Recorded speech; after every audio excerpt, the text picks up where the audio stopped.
It's time now for Media Watch. Here, already in the studio, James Creedon, ready to go. James, we're starting with a tragic story, no two ways about it, of a Canadian teenager who killed herself because of online bullying.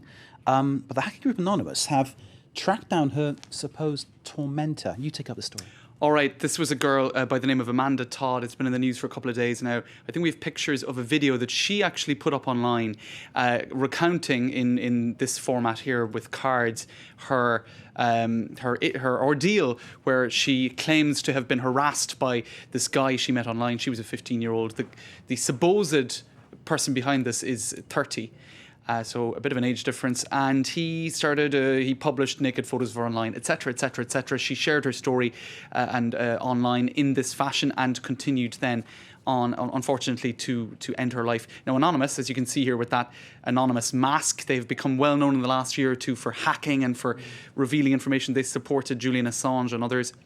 They have decided to reveal the name of the guy they have determined to be behind this torment that this young girl suffered, and put it up online. Now, I'll show you on the computer, Mark, because what they've done is they've gone and put that YouTube video up. You can see it there, which basically gives the name of this guy. And I think we have a paste bin page here as well. Now, I'm not going to zoom because you'll get the details that they put up online, which I think perhaps are best not shared, but actually easily findable if you go about trying to find them. And so his name, his address, all sorts of stuff was put up online identifying this guy. Now, this story has generated an awful lot of emotion and upset. So you can imagine that there's a high risk now that this guy could be lynched. Now, here you have the Canadian media, CTV, going after the same supposed guy. They don't want to reveal his identity, so they've blurred him out because they aren't sure that he is behind it. Because, of course, this is a case, Mark, as this next tweet says, it's a French tweet, presumption of innocence out the window, judicial system ignored, being judged without proof, welcome to the world of Anonymous.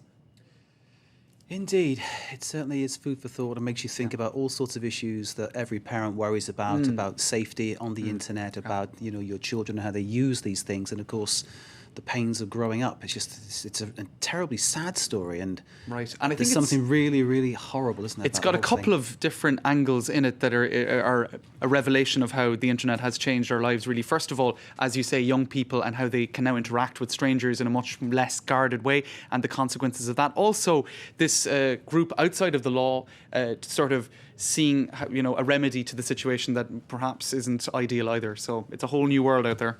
Absolutely awful. James, what's next? All right, to lighten the mood a little bit, Mark, Felix Baumgartner. We remember him. He's the guy who jumped out of a kind of a capsule in the sky. Capsule 36 kilometres above Earth, yeah.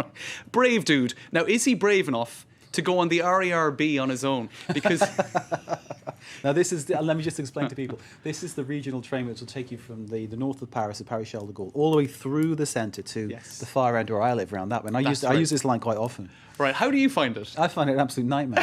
Right, you're not the only one, right? Felix, he's going to attempt crossing Ile-de-France, or the Paris region, on his own, and there you have the little pastiche, the photo of him inside in the RER. And indeed, it is notoriously late and overcrowded and the whole lot. That picture is not misrepresentative of how crowded it gets. Very often you pull into Gare du Nord, Châtelet-Léal, these stations in the centre of Paris, and the train is packed, and people just basically charge at the crowd and push, and people are thrown and push like that. It's just, it's a nightmare. That's right. So this is one media hack's way of demonstrating what a challenge that is. It's worse than jumping out of a hot air balloon. Very funny. Proof the French smell very quickly. All right. Well, maybe it's because of that. Maybe it's because they're stuck in public transport for too long. All right. It's a new poll. It's by BVA poll for hygiene products. So look, are they really that unbiased?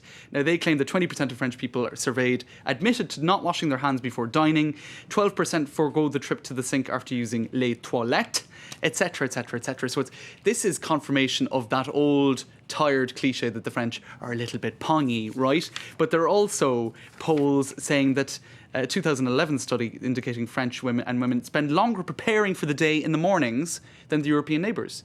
So, what are they doing in the bathroom if they're not washing? Maybe they didn't like grooming themselves. Maybe just they wash themselves. No, we found no proof of that at all in our office here at France 24. Everyone smells wonderful. Absolutely. It smells James, of roses. I need to stop you there. Take care. James with Media Watch. Thank you very much.